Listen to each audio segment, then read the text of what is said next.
मराठवाडा मुक्ती संग्राम दिनानिमित्त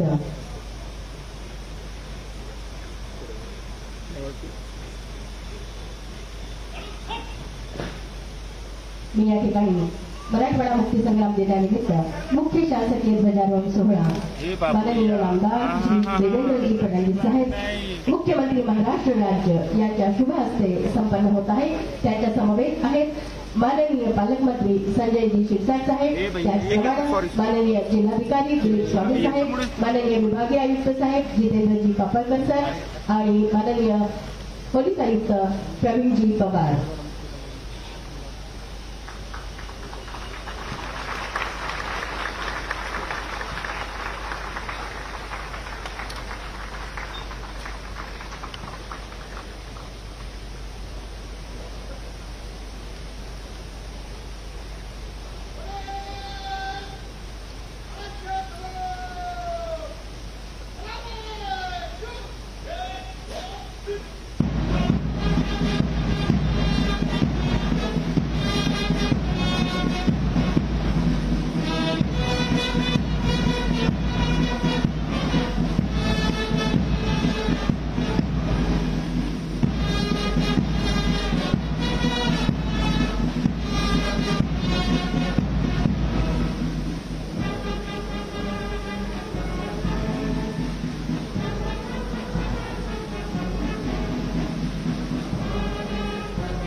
एक रो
या ठिकाणी आरपी आहे। ओ ये सचिन सचिन माधव सर तुला नकून चल राम सर डॉक्टर चालू करा ना ए भाई भाई हाऊ यानंतर मराठवाडा मुक्ती संग्राम दिनानिमित्त शुभेच्छा महाराष्ट्र राज्याचे लाडके मुख्यमंत्री लोकप्रिय मुख्यमंत्री माननीय आमदार श्री देवेंद्र फडणवीस साहेब महाराष्ट्र राज्य सलामी विनंती करते। स्वराज्याचे सरसंस्थापक छत्रपती शिवरायांना मानाचा मुजरा करतो।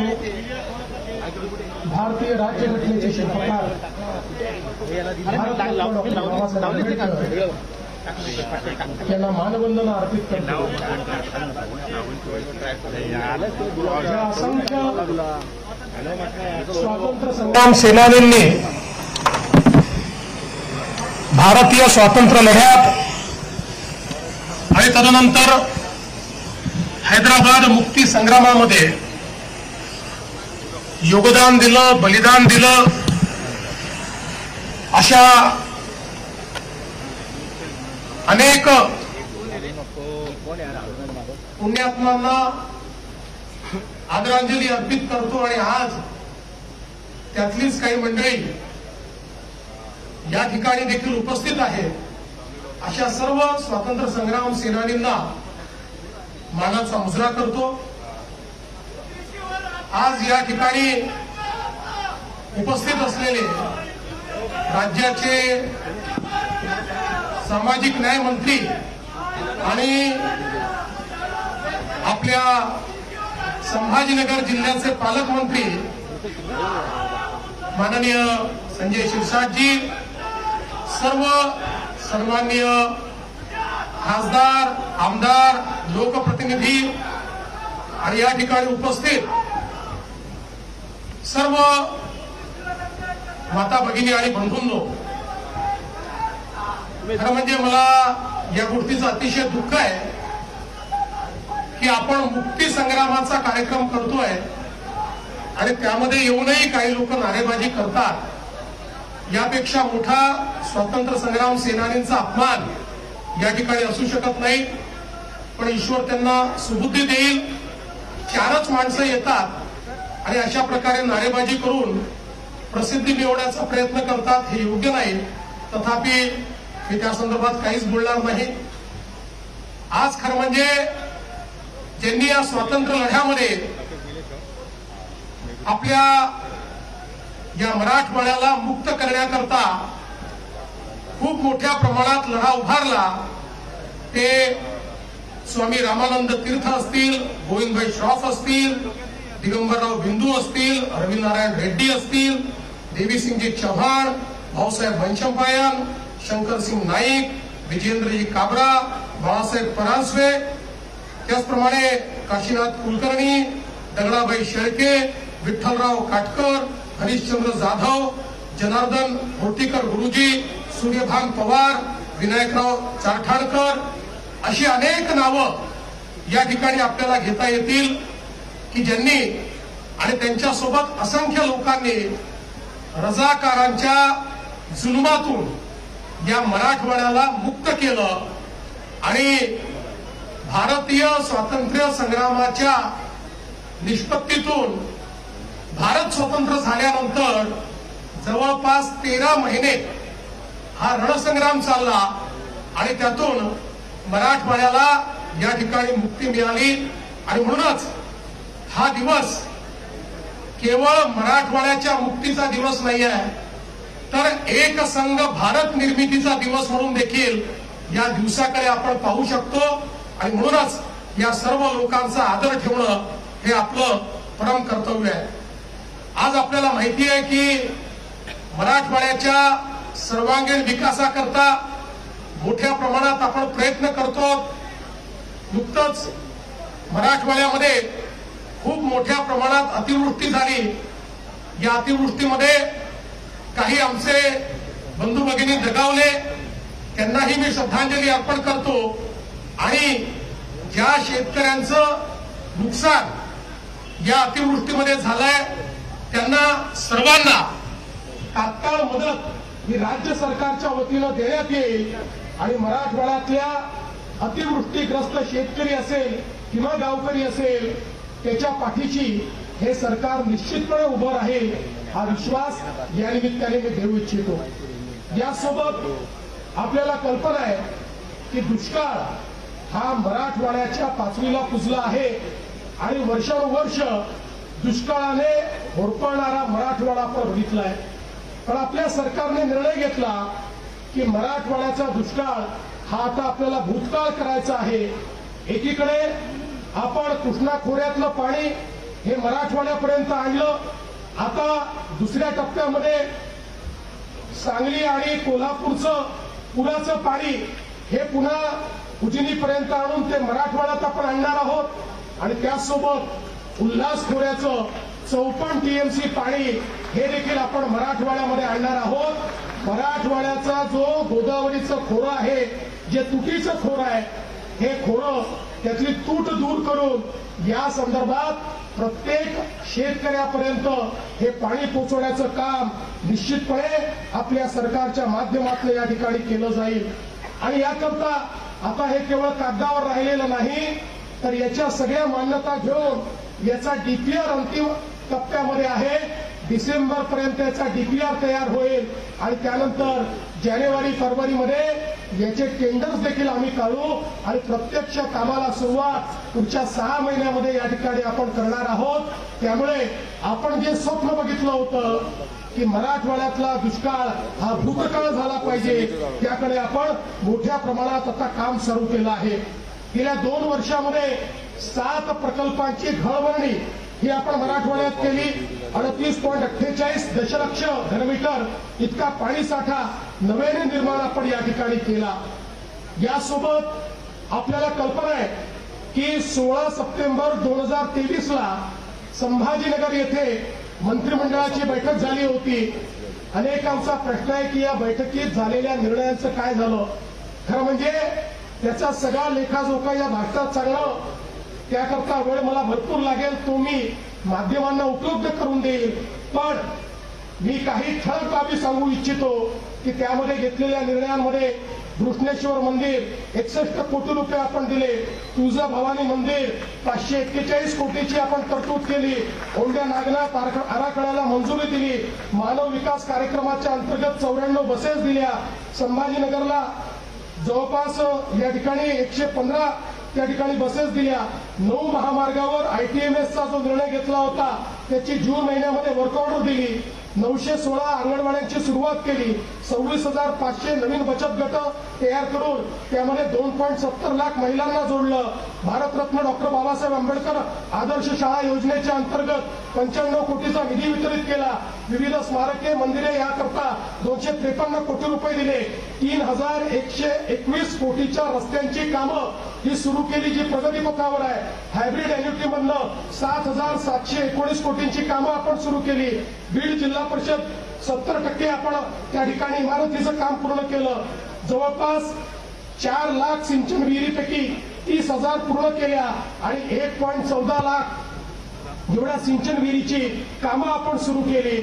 खरं म्हणजे इतकी कामं आहेत, ही सगळी कामं जर मी सांगू लागलो तर यात भरपूर वेळ जाईल, पण मी एवढंच सांगतो आम्ही घेतलेली या ठिकाणची जी काही मंत्रिमंडळाची बैठक होती ही केवळ एक औपचारिकता नव्हती, तर त्यात घेतलेल्या एकेका निर्णयावर कारवाई करण्याचं काम हे या ठिकाणी आपल्या सरकारच्या माध्यमातून चाललेलं आहे।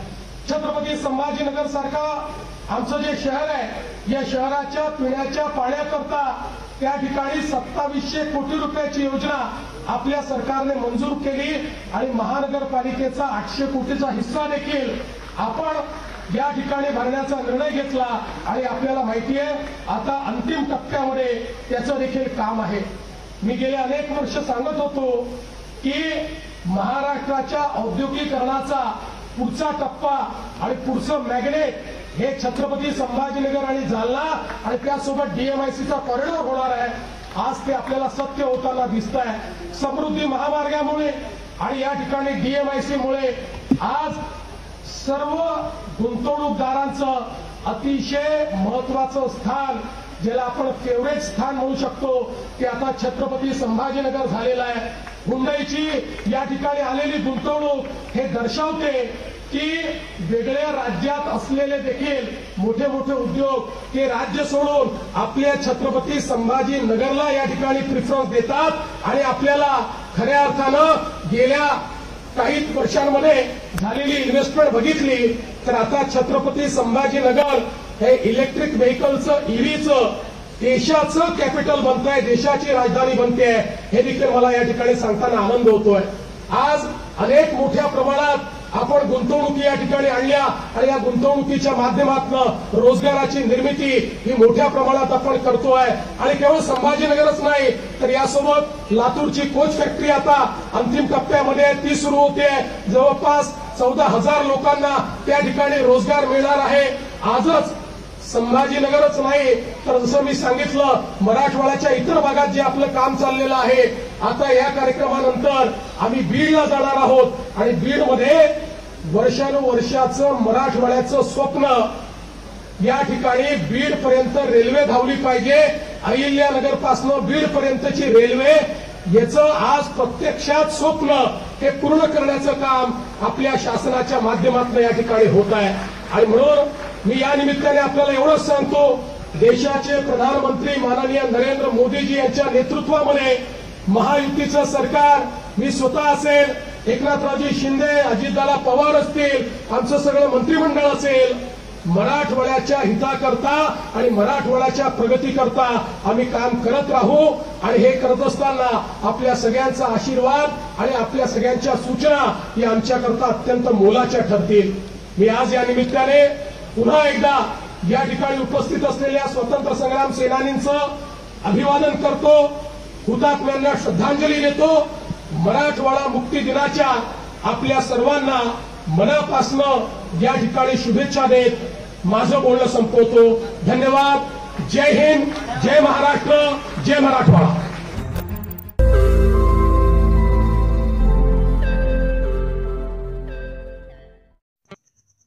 रोज नई खबरों को देखने के लिए हमारे औरंगाबाद समाचार चैनल को सब्सक्राइब कीजिए और नोटिफिकेशन पाने के लिए हमारे बेल आइकन को दबाइए ताकि हर खबर की नोटिफिकेशन आपको मिलती रहे.